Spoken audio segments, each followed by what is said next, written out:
Sam, how you doing, buddy? Good. How you guys doing? I'm good. Do you drink enough water? Not here lately. Like I try so hard to drink enough water, and I feel like there are two versions. There's I drink enough water, but then I pee all the time, and I don't sleep through the night because I'm always peeing. Mm-hmm. Or I don't, and I'm just dehydrated. Or your day's interrupted every 45 minutes. Yeah. You look like a water guy, though. Somebody that walk around with a jug. No, but all the healthy people I know have their big, you know, 9 plastic containers, and they carry their water around in. It is good for you. I have had little health stints where I've remembered to do that for maybe 2-3 weeks at a time. I do feel better. Have you carried? I've carried the jug where I've been like, I'm that guy for a bit. And I'm like, I got my jug. I got to hit my 800 ounces of water. I've done that. But again, I fall between having to pee all the time and being hydrated. Because I'll forget it's there, and then I think, I've got a whole gallon to finish. So around 2 o'clock, I'm just chugging it. Yep. Yeah. Sam and I are the same person. I don't know if you guys knew this or not. Going back to when you played ball, speaking of water, now I only played high school ball, so nothing like you, but I'm going to make a comparison. We didn't get water all the time. You kind of had to earn it. Yeah. Yeah. Well, for you, were you still in that time where you had to earn the water? Because now it's like, you water anytime, kids. Oh, yeah. I remember having, it would be 100 degrees, and we would have been out there for an hour with no water, and they would give us, also remember, I just heard a coach in the back of my mind screaming, "Water makes you weak." What? No, I totally understand. I just had that recall. Yeah. That's not true, though, right? No, not now. They made giant leaps in science to tell us we need water. Yeah, hydration Water helps. makes you weak. Yes. Can you imagine? I remember back in the day, crazy. my high school football coach, his name was Coach Gandalf. He had this PVC pipe, and he thought, man, how do we get more kids water quicker so they can get back on the field? So because you'd only get water breaks. You wouldn't have this sounds like the 1920s, but you wouldn't have unlimited water. Like, you'd have to earn it. Oh, yeah. And so he took this PVC pipe and he drilled 10 holes in it and put a water hose through it. And so then it sprayed, and we'd all drink like horses on the trough. Yep. Everybody went down holding their helmet, about to pass out. Yeah. You're right. We had that same system set up, interestingly enough, directly across from a graveyard. So we looked up at this big cemetery and drank water from the PVC pipe. But yeah, I think they've upgraded. I do too. In a lot of ways. A few things have happened since then. We also had hard 2-a-days, which is 2 practices in the same day. You get there in the morning, it's miserable. They don't do that as hard now anymore. Was that for you too? Yeah, we had that same deal. That summer camp.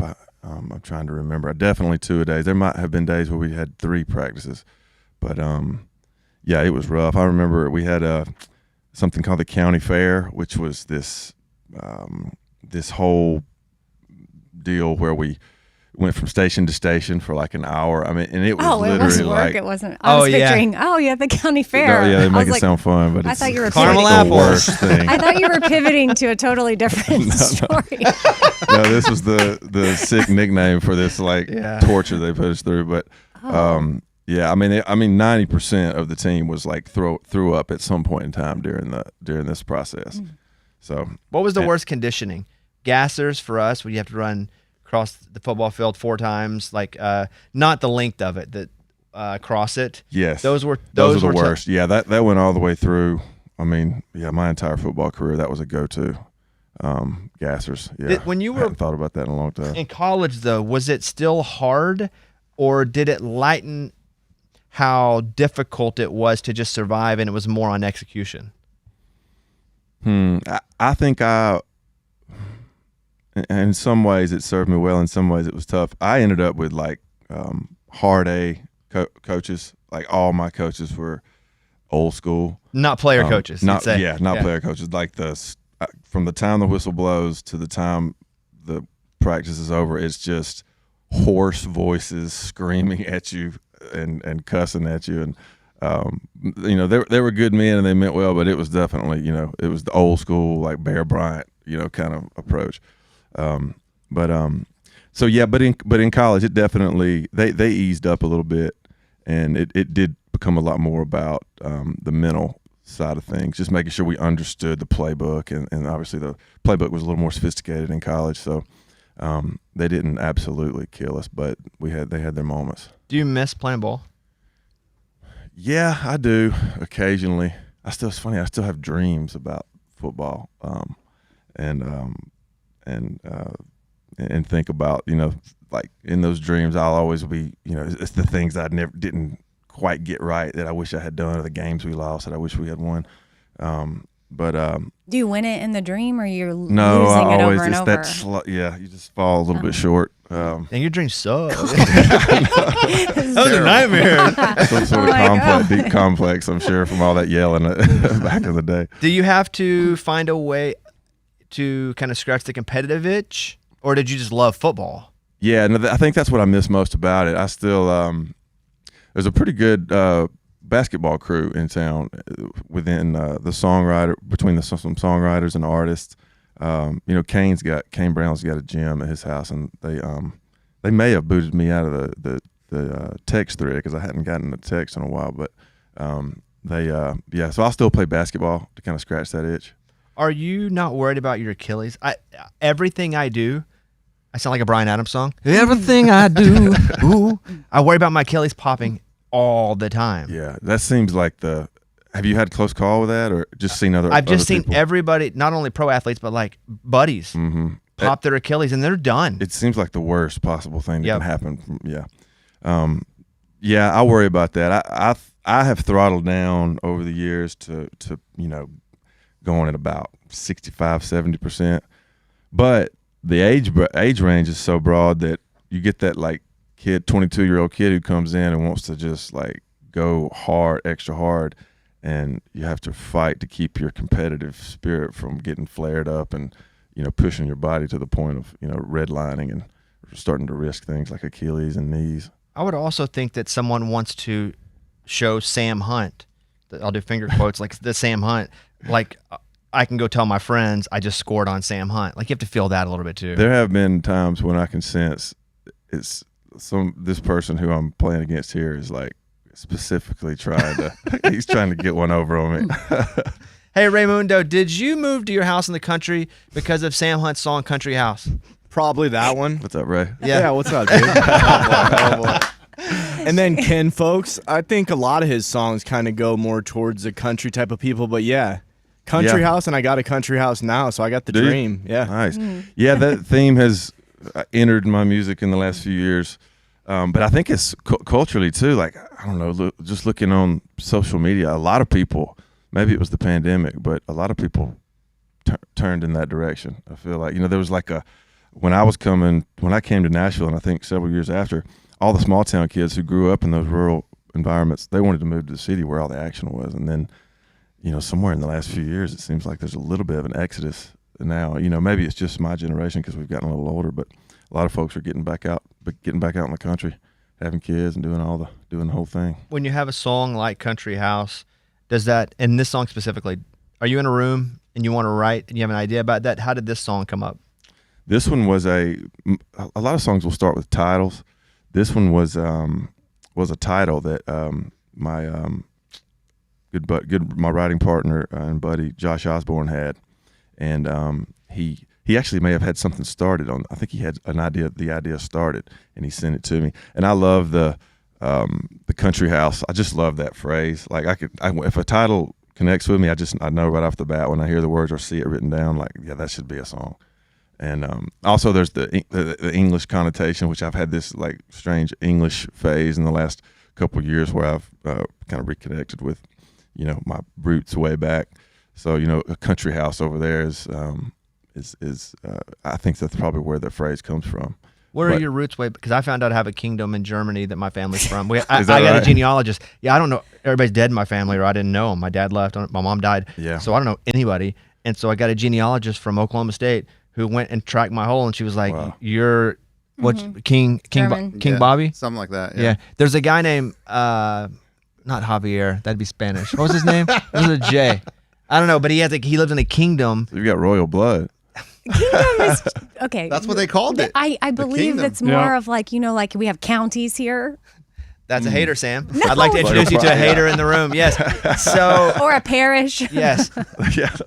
It's a kingdom. What was his name? It was like Julio or something. I don't remember anyone's Julio. Johan. Yeah. More like it. Johan. Julio. Yeah. So I just found. So what's your ancestry? Yeah. So apparently, all this new technology, maybe AI has something to do with it. They're able to gather all this information through, I don't know if birth certificates, old wills or property that's been passed down, but and records like that. But yeah, so on my dad's side, I always knew there was English roots just sort of, I guess, observing the way like my grandparents' house was decorated, the way they acted, and you get a little older and can kind of connect the dots. But yeah, I followed it back through up to Virginia, and then back to England, to Southern England when the first I guess hunt came over.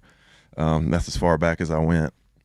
But I went over to England recently, and I started paying really close attention to the way houses were decorated, the architecture, the way people behave, sort of the stiff, cold kind of nature of those people over there. Some of those stereotypes, I'm like, oh, that kind of works for my family, in the way that they, the way the house is decorated, or the way we don't say much at dinner. We don't show our emotions. All these things. So I'm looking at a picture of you in front of Churchill.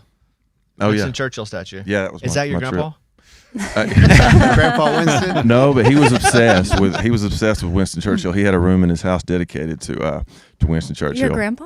Yeah. Oh. He was in World War II, and so he was obviously Churchill was a big hero to those guys. So, but every Christmas it was we got sweaters, and I remember my granddad getting another Churchill book of some kind. But it was pretty cool. When you were back there, did it feel kind of like, oh, this is kind of where I came? Because I'm debating going to my kingdom. I told them I want to go to my kingdom in Germany sometime. Was it kind of like a feeling of like, oh, this is kind of cool? I didn't even know, but I kind of am from here. There was there was something there. I don't know what it is. There was some comfort or some recognition of being in that part of the world that I connected to. Now, I could be projecting that because I'm, I don't know. I think there's more going on, as far as just in our DNA and our environments and the energy, whatever that is, than maybe meets the eye. So, but I did feel like there was something about being there, and that really connected me with that place. Well, Bobby had the connection to the sausages, made sense now, Like, is there a food connection? What are you talking about? I don't remember What that. are you talking about? Are you drunk? What are you talking about? You were eating the Sausage? I stopped in Germany Is it- and had. I stopped in. Yeah. No, I stopped in Germany once and had. It was the greatest. He said it was the greatest thing you'd ever eaten. It's the greatest hot dog I've ever had in my life. But Like, it wasn't a That hot might dog. have been it an was ancestral experience. you had. Exactly. So that is It what just I'm sounded saying. weird when you said, you know that sausage you had? No, you had the connection with the sausage. Yeah. And Okay, that whatever- sounds weird. That does sound weird. That You can't sounds say it that way. weird. Well, so You I can't say didn't it that know way. if Sam, there was also a food connection where you're like, oh, His this next makes song sense is Fish now. and Chips, though. He's announcing that today. His next single, Sam Hunt, Fish and Chips. It's going to be super funny. exciting. The country house, and you were dressing in very jeans and very country for a while, but today you're in button up and slacks. Is this the new accountant phase? This is what's that? casual? Yeah, well, what's This is my ancestor. I'm connecting with my ancestral roots. I think you look great. I think you look on, but what? It's so- how my Go ahead. no, I mean, what was that a season or what's happening here? Yeah, I think it's probably my final form. I've bounced around over the years. Picturing Ray coming to work tomorrow dressed like this. For sure. Yes, Ray, do not come in. You don't have to do everything Sam does, okay? You don't. You don't have to. You don't have to. It's gonna happen. Yes. It's gonna happen. Yeah, I've heard a psychologist say one time that people who have a creative bent have a more fluid identity, and so I feel like I can relate to that over the years. Even I've grown up in such a broad cultural space relative to my parents or grandparents that I've leaned this way, leaned that way. In high school, I was buddies with all the different different groups of people that might have dressed differently or listened to different music. I sort of just would fit in, blend in, and get along with everybody. So, but a lot of it I think is getting older, having kids. Some of it is connecting to. I mean, it's the way my dad dressed, and then his dad, and if you just keep going back, it's a little more formal look. I think you look great, by the way. Well, thanks. Yeah, no, I mean, appreciate I do. Yeah. I think you look it is a jump, but like I said, it's probably just getting a little older. Do you remember the first time you were paid to perform music? Yeah. I don't know if this was the first, but it would have been within weeks of the first time. And I believe it was a fair was some sort of festival down in Trussville, Alabama, and I opened up for Steve Azar. Do you remember him? Nope. Country artist. I'm gonna act like I do. So he had a song called what is it? Sounds like you something don't about Monday. I don't remember. Shoot. It's called I Don't Have to Be Me Till Monday. Oh, I love that song. That is it. I don't have to be me till Monday. That's right. And so, having that's it. Okay. So having heard that on the radio, like that was and I think I got paid, $400 or something like that. But which was great for me. And I played for, I think, my buddy's parents. That was about it. And so there weren't many people out there. But I do remember he had his tour bus parked there by the venue, by the empty field. Of course, it was 2 p.m, and I remember thinking how cool it would be, to have a bus that you could, travel around and play music in. So, yeah, that was probably, if not my first time, one of the first 2 or 3 times I got paid. What song changed your life the most once it started to be played?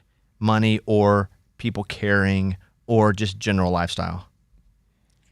Probably for my career as an artist, probably Leave the Night On. I mean, I remember just driving around locally when you guys were playing it, and that's when I really felt this momentum or this energy bubbling up that felt like the wave had gone from just a slow build over 3 or 4 years to just this big jump overnight.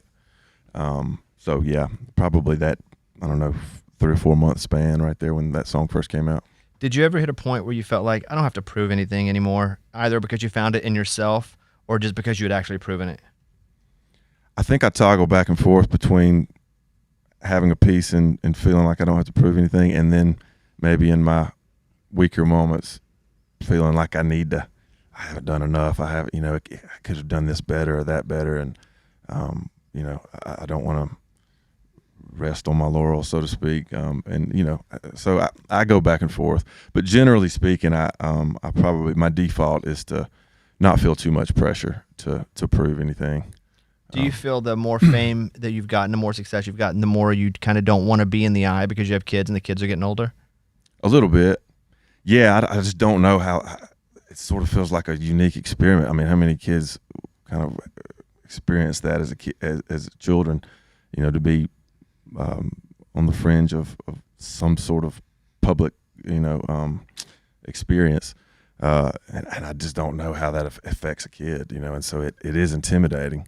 But I do feel like God put me in this position for a reason, so I don't want to completely run from it, and just tuck my kids away and not try to just hide them from the world. So, yeah, that's something that I am dealing with, I guess, right now, trying to figure out where to land on that. All right, final 2 questions. Mm-hmm. When you're playing a show and the first couple notes hit, what song makes the crowd go craziest? Body Like a Back Road has that lick, where as we call it a lick. Yeah, that one probably. Yeah, you can tell there's like 10% of the crowd who is there to hear that song. They know the other songs, but they're like, finally, he played the one we know. Mount Rushmore, 4 people, 4 artists, all time in your life, your favorites? All genre? Or, all genre. Of your whole life. Not even like that inspired how you do music, just like you get 4. Just have it influenced me. Man, if I had time to think about it, I could probably come up with a better list, but just off the top of my head, maybe Chris Christopherson. I had a record that Willie did, Chris Christopherson songs that my grandmother gave me. That was really impactful at a time when I was just learning to write songs. And then Steve Earle had an album he did live at the Bluebird. Probably as far as just down the middle country, Alan Jackson, being from Georgia. And let's see, who would be a 4th? Maybe Usher, because there was I did love R&B music early on. Also from Georgia? Yeah, also from Georgia. There's definitely a southern, although Steve Earle's probably Texas, but I have had there's been a southern blend has always sort of been, I think, what I've been drawn to the most. No Steve Azar? No, He didn't make that. no, Just he missed it. didn't He'd been put out fifth. enough music. He'd have been fifth. Okay, got it. Congratulations on Country House. Thank you. Yeah, I appreciate you guys playing. And it changed Ray's life because he literally moved to the country and credited Country House for making him not buy the house but pushing him over the edge. Are you glad you did it, Ray? You enjoying it out there? The commute 45 minutes, but it's awesome in the morning when there's no vehicles. But yeah, dude, it's nothing but cornfields. There's no skyscrapers. Yeah, it's peaceful. Are there cornfields between here and Ray's house? I don't know. Like corn, like literally corn. Something's growing out there. Yeah, something. I don't know that it's corn though. You guys got to come out there. Okay, we just haven't seen the right. Okay, Sam, congratulations. Good to see you, buddy. Good to see you guys. There he is. Sam Hunt, Appreciate it. everybody. Thank y'all. It's a